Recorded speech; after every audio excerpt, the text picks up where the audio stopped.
우리가 지난 시간에 예수님께서 삭개오의 가정을 구원하신 예수님께서 오신 목적이 무엇인지를 말씀해 주셨습니다. 그런데 예수님께서 이 삭개오의 사건 이후에 오늘 10문화의 비유를 말씀을 하시는데요. 오늘 그 이유를 함께 찾아보겠는데요. 예수님이 왕되심을 인정하는가라는 제목으로 말씀을 드리려 합니다. 예수님을 우리의 왕으로, 우리의 구원자로 과연 인정하는 사람이 누군가?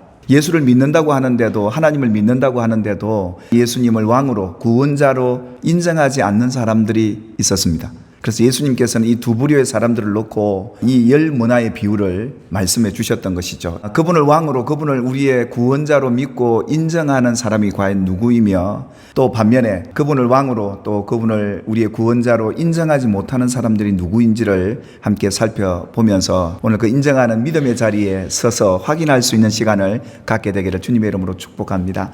오늘 예수님께서 10문화의 비유를 말씀하시게 된 이유 두 가지를 말씀을 하시는데요. 첫 번째 얘기가 그들이 이 말씀을 듣고 있을 때 비유를 더하였다라고 말씀하시면, 이 예수님께서 말씀하셨던 듣고 있는 이 말씀이 과연 뭐였느냐라는 것이죠. 지난 시간에 우리가 함께 살폈던 것처럼 예수님께서 세리장이었던, 죄인이었던 삭개오의 집에 유하십니다. 그 집에 들어가셔서 함께 해주시고 그도 아브라함의 자손이로다 하며 예수님께서 이 가정에 구원을 베푸셨습니다. 그러면서 예수님께서 뭐라고 말씀하셨냐면, 인자가 온 것은 잃어버린 자를 구원하러 왔다. 이 놀라운 사랑을 많은 사람들이 보았습니다. 그런데 많은 사람들이 어떻습니까? 예수님이 하시는 이 말씀을 그들은 이해할 수가 없었던 것이죠. 왜 그렇습니까? 의로운 하나님의 아들이, 왕이신 하나님께서 어떻게 저 죄인의 집에 들어가실까? 이 예수님의 행동에 대해서 많은 사람이 수군거렸죠. 또 종교 지도자들은 예수님을 비난하고 비판까지 했습니다. 어떻게 보면 예수님이 지금 하고 있는 이 말씀에 대한 의미를 그 백성들은 깨닫지 못하고 이해하지 못했기 때문에 예수님이 더하여 이 비유의 말씀을 해주셨던 것이죠. 바로 첫 번째 이유가 바로 이랬던 것이고요. 또 하나는 뭐냐면, 예수님의 제자들과 많은 무리들이 예수님이 갈릴리부터 많은 기적을 행하시고 하나님의 아들로서 엄청난 사역을 해 나가시는 데 있어서 그들은 뭔가 소망과 기대를 가졌습니다. 이분이 우리가 기다리던 메시아고 우리의 왕이시라면 분명히 예루살렘에 올라가면 하나님의 나라가 도래하고 새로운 세상이 펼쳐지겠구나 해서 예수님을 따라 예루살렘으로 올라가는 도중에 이 삭개오의 사건이 일어났던 겁니다. 이제는 예수님이 우리의 왕으로 오셔서 이 세상 주인을 바꾸시고 새로운 나라가 펼쳐질 것에 대한 이런 기대를 잔뜩 갖고 예수님을 따랐던 것입니다. 예수님을 알고 믿는 데 있어서 굉장한 오해를 갖고 있더라 이겁니다. 이런 마음과 자세를 갖고 있는 사람들에게 오늘 이 문화의 비유의 말씀을 하시게 된 것이죠. 그래서 이 두 가지 이유가 예수님 당시 예수를 믿는다고 하는 사람들, 하나님을 믿는다는 그 백성들이 예수님을 왕으로 인정하지 못하고 받아들이지 못하는 그 모습을 예수님께서는 보셨던 것이죠. 누가복음 19장 10절에도 인자가 온 것은 이렇게 잃어버린 자를 찾아 구원하려 함인데, 예수님이 오신 그 목적은 그들이 기대하는 것과는 달랐습니다. 제자들이 그러지 않습니까? 예루살렘에 올라가게 되면 하나님께서 인자 예수를 통해서 온 세상을 구원할 그 놀라운 역사를 이제는 응하고 이루게 될 텐데, 예수님께서 제자들을 데리고 예루살렘으로 데리고 올라가시는 이 상황이기 때문에 많은 사람들은 그런 기대를 갖고 있었습니다. 이런 기대를 갖고 있는 그 사람들에게 바로 이 문화의 비유를 하게 되는데요. 어떤 비유로 입을 여시냐 하면, 어떤 귀인이 왕위를 받아가지고 오히려 먼 나라로 가게 되었다라고 얘기합니다. 이 귀인이 왕위를 받아가지고 이제 십자가 죽으시고 부활의 성천에서 아버지께로 가시게 되는데, 언제 왕권을 행세하십니까? 다시 오실 재림의 예수님 때는 왕위를 가지고 이 세상을 심판하시고 당신의 백성을 구원하실 그 왕으로 오실 예수를 얘기했던 겁니다. 귀인이, 이 예수님이 10명의 종을 불러다가 은하 10문화를 가지고 한 문화씩을 줍니다. 보통 이 은하 한 문화는 한 400세겔로 노동자가 한 400일, 그러니까 1년 넘게 열심히 일해야 벌 수 있는 돈이죠. 근데 그런 의미가 아닙니다. 이 한 문화라는 의미는 이 종이 받은 그 사랑을 의미했던 것이죠. 예수님이 삭개오 같은 잃어버린 자에게 베풀었던 그 사랑을 의미하는 비유로 문화의 비유를 했던 겁니다. 그러니까 10사람에게 다 공평하게 한 문화씩 다 주고, 그 귀인이 뭐라고 말씀하시냐면, 내가 올 때까지 장사해라 이랬던 겁니다. 그리고 예수님이 십자가에 못 박혀 죽으시고 부활해서 아버지께로 가셨는데, 다시 올 때까지 믿는 사람들이, 하나님의 백성들이 이 문화를 갖고 장사하는 것이 인생살입니다. 우리가 이 세상 사는 이유가 바로 이 장사하는 거죠. 이건 비유의 말씀이기 때문에 장사가 뭔지를 잘 보셔야 합니다. 우리가 사는 이유와 목적이 여기 있습니다. 이렇게 종들에게 한 문화씩을 주고 아버지께로 가셨습니다. 그런데 그 많은 백성들이 예수님이 십자가에 못 박혀 죽고 나니까 백성들이 예수님을 왕으로 인정을 하지 않습니다. 도리어 예수를 미워하게 되고 예수를 믿었던 사람들조차도 예수님에게서 돌았습니다. 그래서 그 백성들이 사자들을 보냅니다. 그러면서 우리는 예수를 왕으로 인정하지 않는다, 우리의 구원자로 인정하지 않는다, 이런 세상이었습니다. 이런 세상 속에 종들에게 한 문화씩을 주고 장사를 하라는데 장사가 되겠습니까? 오늘 예수님의 왕되심을 인정하는 종들이 있었습니다. 이 귀인이 왕위를 받아가지고 돌아와서 은하를 준 종들에게 각각 다 계산을 하게 될 그날이 오게 될 텐데, 첫 번째 이 종이 나와서 그럽니다.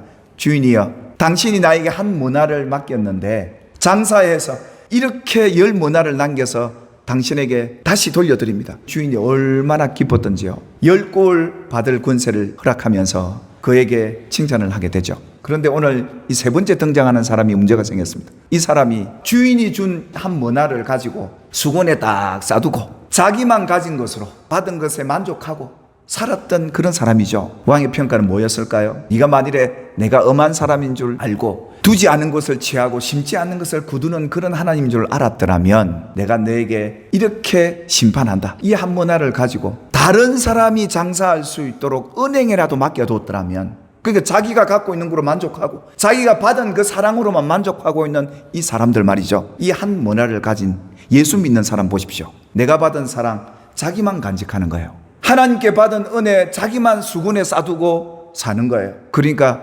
악한 종아 이랬던 겁니다. 그래서 곁에 있었던 자들에게 그 한 문화 빼앗아다가 10문화 있는 자에게 주라 이럽니다. 이 10명의 종들의 모습은 삭개오를 통해서 보게 했던 겁니다. 삭개오 같은 죄인도 예수님의 사랑을 받고 보니까 뭐라고 얘기합니까? 주여 보시옵소서, 내가 소유의 절반을 가난한 자들에게 나눠주겠습니다. 지금 그가 받은 이 문화를 가지고 뭐합니까? 가난한 자들에게 주겠다는 겁니다. 그리고 누구의 것을 빼앗은 것이 있다면 내 갑절이나 내가 갚아서라도 장사하겠습니다. 이것이 문화를 받은 종들, 주님의 사랑을 받은 사람들의 당연한 믿음의 모습, 이것이 왕이신 예수를 인정하는 믿음의 사람이라는 것을 예수님이 이걸 말씀했던 겁니다. 여러분, 예수님이 우리의 구원자 왕으로 인정하시고 믿으십니까? 오늘 이 삭개오처럼 이 한 문화 10문화를 남겼고 5문화를 남겼던 이 종들처럼 말이죠. 그래서 이 문화의 비유를 통해 우리에게 도전하는 건 이런 거예요. 우리가 예수를 믿고 받은 사랑을 가만히 생각해 보니까 너무 큰 거예요. 나 같은 죄인 예수님이 찾아오셔서 구원해 주실 뿐만 아니라 나와 함께 하신다네요. 이걸 받았는데 어찌 이 받은 사랑을 수건에 싸두고 내가 받은 사랑으로만 만족하고 사느냐 이겁니다. 그 예수님이 지금 예루살렘에 올라가는 과정에 제자들은 뭡니까? 한 자리라도 내가 차지하려면 예수님 사랑받는 사람이 적어야 돼요. 그래서 어떻게 보면 이 받은 사랑을 자기만 간직하고 있는 이 이기적인 사랑 속에 예수님이 말씀하잖아요. 예수님이 다시 오실 때 반드시 계산할 것이다. 누가 과연 예수를 왕으로 인정하는 사람이냐? 세상은 여러분 예수님을 왕으로 인정하지 않거든요. 우리의 구원자로 인정하지 않는 세상이기 때문에 장사하기 어려운 동네입니다. 그래서 그가 왕됨을 원하지 않았던 저 원수들과 함께 나머지 예수를 믿는다고 하나님을 믿는다는 사실, 그 원수들과 함께 나중에 심판대 앞에 설 그날이 있을 것이다. 우리에게 경고장을 보내시는 거예요. 그렇다면 우리가 악한 종이 아니라 정말 하나님 앞에 충성스러운 종으로 쓰임받는 우리의 인생이 되도록 장사해야 되지 않겠습니까? 그러면서 뭐라고 그럽니까? 주인이 이르되 내가 너희에게 말하노니 무릇 있는 자는 받게 될 것이다. 있는 자가 누굽니까? 장사해서 남긴 사람 말이죠.